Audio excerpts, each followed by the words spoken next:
Maëlle Vernier, vous êtes porte-parole du site Meilleur Taux. Le taux, justement, c'est un peu la clé pour débloquer le marché de l'immobilier. Il a cessé d'augmenter jusqu'à la fin de l'année dernière, mais là, il serait en train de baisser. Ah, il a nettement baissé parce qu'on est passé de 4,45 environ en novembre à moins de 4 à l'heure où on se parle. Ah oui, donc 0,5 Ouais, extrêmement rapide. Alors, c'est plutôt une bonne nouvelle parce que comme ils étaient montés super vite l'année d'avant, c'est une bonne nouvelle. Donc, ça va se poursuivre, ça, cette baisse ? Écoutez, il y a quand même de grandes chances parce que tout est réuni pour que ça continue un peu progressivement. Mais la grosse baisse de janvier, effectivement, est très importante. On aura certainement des taux autour de 3,5 dans le courant de l'année. Sur 20 ans, je parle toujours sur 20 ans. En moyenne, donc, c'est la moyenne. En moyenne, oui, c'est ça, c'est la moyenne. Oui, parce qu'on peut négocier en plus. Alors, il faut savoir qu'effectivement, si vous achetez aujourd'hui, parce que c'est la question qu'on pose toujours, est-ce que j'attends ? Alors, en immobilier, on dit toujours, il faut attendre ou pas. C'est la question qu'on allait vous poser. J'ai venir. Alors, en fait, il faut se dire que de toute façon, si vous achetez, c'est que vous avez un projet. On n'achète pas uniquement pour faire des coups.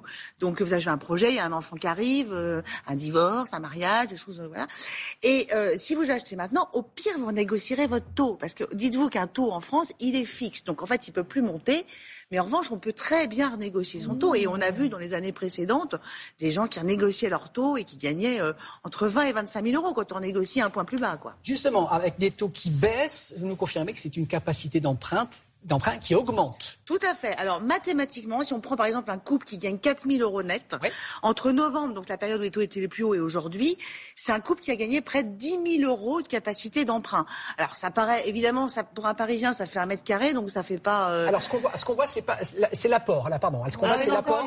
Voilà. Mais alors, finissons d'expliquer ça et après on expliquera l'apport. Donc, il a gagné 10 000 euros, donc ça veut dire, par exemple, peut-être des travaux un peu en plus, ou alors, vous savez, des frais annexes, les fameux droits de mutation qu'on appelle un peu frais de notaire d'habitude, ça permet de les financer. Donc, c'est toujours des bonnes nouvelles. De toute façon, dès que les taux baissent, c'est de l'oxygène. Et puis, psychologiquement, ça redonne un peu de boost et un peu de bonnes nouvelles, c'est sympa aussi. Un peu d'oxygène encore, justement, du côté des banques, avec les taux qui baissent. Il y a aussi l'apport qu'on nous demande souvent pour acheter, et c'est exactement ça qu'on voyait.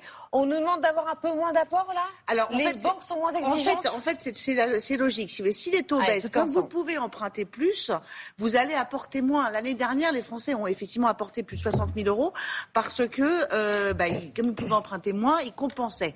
Dès que les taux baissent, donc, vous voyez, il y a une espèce de bascule qui est plutôt positif parce qu'en plus, l'épargne rapportant, vous avez quand même tout intérêt à emprunter et à placer l'argent que vous avez de disponible.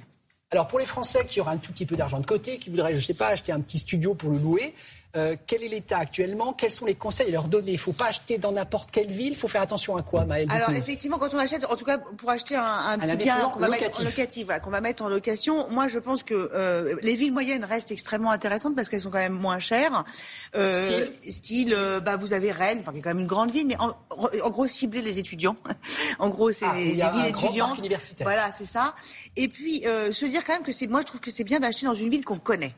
Parce que si vous habitez à Lille et qu'on vous dit il y a un super projet à Montpellier, c'est magnifique Montpellier, mais vous ne connaissez pas la ville. Vous savez pas où vont être les étudiants, où ils traînent.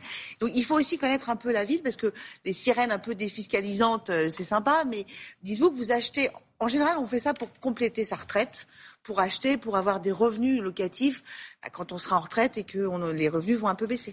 Mais en fait, là, ce qu'on comprend, c'est que la crise immobilière, finalement, elle commence à avoir des effets positifs. En tout cas, il y a eu cette crise, les taux d'intérêt qui sont montés, le nombre de crédits qui a baissé, les vendeurs qui n'arrivaient plus à vendre leurs biens. Et finalement, c'est les acheteurs qui ont retrouvé un peu de pouvoir en jouant sur les prix, c'est ça ? Ça s'est un peu équilibré, effectivement, parce qu'on est passé d'une période où on avait des acheteurs qui vendaient tout et n'importe quoi. Et donc, ce qui s'est passé, c'est que les biens, vous voyez, les rez-de-chaussée mal éclairés, dans des quartiers pas terribles, qui avant se vendaient ça se vendait super bien, parce que tout se vendait, parce qu'évidemment, quand c'est 1%, tout le monde achète.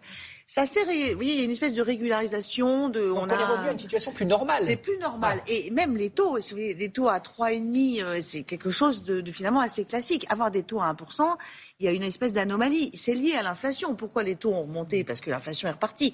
Mais si les taux sont à 3,5, on sait aussi que les salaires augmentent quand même plus vite qu'il y a 3-4 ans. Par exemple, quand les taux étaient à 1. Il y a quand même une logique là-dedans, donc il ne faut pas non plus avoir trop peur de ces taux qui sont un peu plus élevés. On va penser à nos téléspectateurs qui ne peuvent pas acheter, donc qui doivent louer.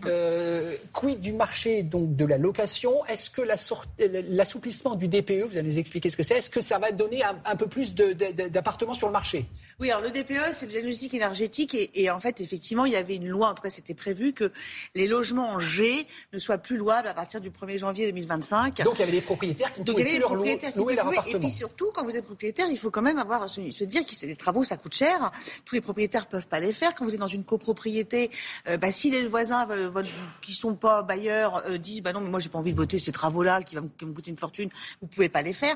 Donc le gouvernement, face à la pénurie de biens en location, parce que on a toujours besoin de loger des gens, et effectivement tous ces biens qui sortaient de la location ou qui allaient sortir, c'était une bombe vraiment très rapide qui allait arriver.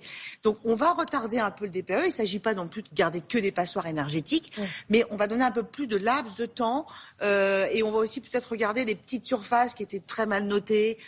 On va un peu revoir le calcul. C'est du bon sens. Enfin, il faut un peu donner du temps. Il faut évidemment transformer les logements. Personne n'est pour ce problème-là, mais il faut donner un peu plus de temps. Donc c'est une bonne nouvelle. Parfait. Écoutez, vous avez visiblement le sourire, donc la pro du domaine est plutôt rassurée. Oui, franchement, vous m'auriez invité il y a un an, j'aurais été moins bien. On sort du tunnel. Exactement. Le pire est derrière nous. Merci beaucoup, Maëlle Bernier, pour votre éclairage.